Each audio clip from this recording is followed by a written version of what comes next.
पुराने ज़माने में एक जादूगर अपने जादू की कला दिखा दिखा कर बहुत फेमस होता जा रहा था। कई बड़े बड़े लोग अपने यहाँ बुलाते, जादू दिखाने के लिए कहते और जब वो जादू दिखाता तो खुश होकर उसे छोटा मोटा इनाम देते।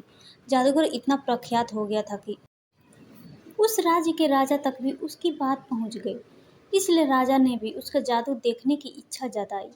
राजा का बुलावा आया तो जादूगर भी खुश हो गया। उसने सोचा अपनी जिंदगी का सबसे बड़ा इनाम पाने का ये अच्छा मौका है।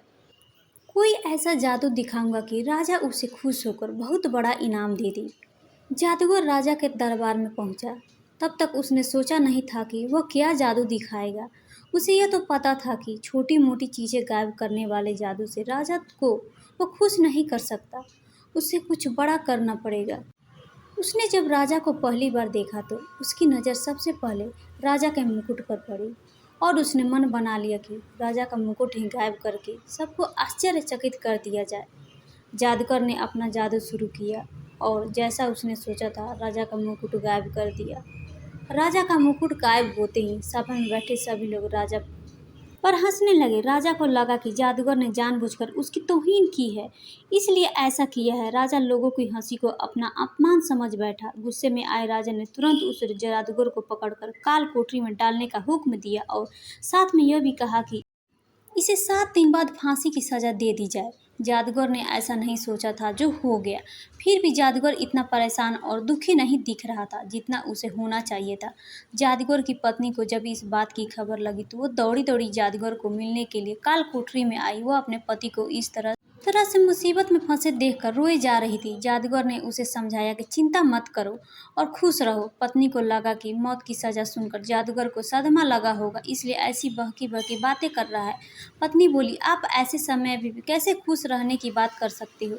जादूगर पत्नी से बोला, अभी ये क्यों दुखी होना, अभी मेरे पास 7 दिन बचे हैं, बाद में देखेंगे, जो होना होगा वो होगा। जादूगर की पत्नी रोज उसे मिलने आती और जादूगर उसे खुश रहने के लिए कहता और कहता कि अभी इतने दिन बचे हैं। आखिरकार वो दिन आ गया जिस दिन जादूगर को फांसी देनी थी। राजा भी उस दिन अपने घोड़े पर सवार होकर जादूगर को देखने के लिए आया था। राजा को घोड़े पर देखकर जादूगर के दिमाग में एक और आइडिया आया। और राजा को देखते ही उदास होने का नाटक करने लगा और रोने लगा। राजा ने उसे कहा कि क्यों उस दिन तो मेरी बेइज्जती करके हंस रहे थे और लोगों को भी हंसा रहे थे, आज क्यों रो रहे हो। जादूगर ने कहा, महाराज मैं मौत के डर से नहीं रो रहा। मौत क्या है, वह तो एक दिन आनी ही है। मैं इसलिए रो रहा हूँ कि मेरे इतने सालों की मेहनत जिससे मैं अपने घोड़े को उड़ना सिखा रहा था सिर्फ 1 साल की वजह से बर्बाद हो जाएगी। अगर मेरे पास 1 साल होता तो मैं अपने घोड़े को उड़ाने में कामयाब हो जाता। जादूगर की बातें सुनकर राजा को लगा कि अगर उड़ने वाला घोड़ा उसे मिल जाए तो वो दुनिया का सबसे बड़ा सफल राजा बन जाएगा। वह उड़कर किसी भी अन्य राजा को बड़ी आसानी से युद्ध में हरा पाएगा। राजा के मन में लालच आते ही राजा ने उसे 1 साल तक का समय दे दिया और कहा कि अगर तुम 1 साल में मुझे घोड़ा देने में कामयाब हुए तो तुम्हें फांसी की सज़ा नहीं दी जाएगी, लेकिन अगर तुम ऐसा नहीं कर पाए तो तुम्हें फांसी से भी बड़ी दुखदायक मौत दी जाएगी। काल कोठरी से छूटने के बाद जादूगर सीधा अपने घर पहुंचा। जादूगर ने देखा कि उसका पूरा परिवार और पत्नी उसके मौत का शोक मनाने के लिए इकट्ठा हुए हैं। जादूगर को देखकर सब आश्चर्यचकित हो गए। पत्नी जो पहले रो रही थी उसे देख खुश हो गई। थोड़े समय बाद सब अपने घर चले गए। जादूगर की पत्नी ने जादूगर से पूछा, राजा ने तुम्हें छोड़ कैसे दिया। जादूगर ने उस शर्त के बारे में बताया जिसमें जादूगर को एक उड़ता हुआ घोड़ा राजा को 1 साल के भीतर देना था।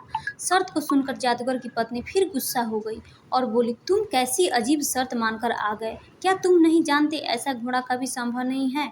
जादूगर बोला, मुझे पता है उड़ने वाला घोड़ा मैं कभी नहीं राजा को दे पाऊंगा, लेकिन मुझे जो 1 वर्ष का समय मिला है मैं उसे खुशी खुशी तो जी पाऊंगा। अब तुम भी चिंता छोड़ो और खुश रहो। 6 महीने ही बीते थे कि राजा और उसका घोड़ा दोनों ही मर चुके थे। राजा ही नहीं रहा तो जादूगर को दी गई मोहलत जो 1 साल की थी वो अब जीवन भर के हो गए। दोस्तों, छोटी सी एक जादूगर की कहानी हमें यही सिखाती है कि आज वर्तमान में जीना ही बुद्धिमानी का काम है। आपके पास अभी जितना समय है उसे खुशी खुशी जियो, उसका आनंद लो। कल क्या होगा उसकी चिंता मत करो। अक्सर हम जो सोचते हैं भविष्य उससे बहुत अलग होता है, इसलिए हमें जो वर्तमान का मूल्यवान समय मिला है, उसे भविष्य की चिंता करके वेस्ट करने का कोई मतलब नहीं है। दोस्तों, उम्मीद करती हूँ आप सभी को कहानी अच्छी लगी हो, और अच्छी लगी हो तो अपनी राय ज़रूर शेयर करें। और हाँ, चैनल को लाइक, सब्सक्राइब और शेयर करना ना भूलें दोस्तों। फिर मिलते हैं नई कहानी के साथ। धन्यवाद।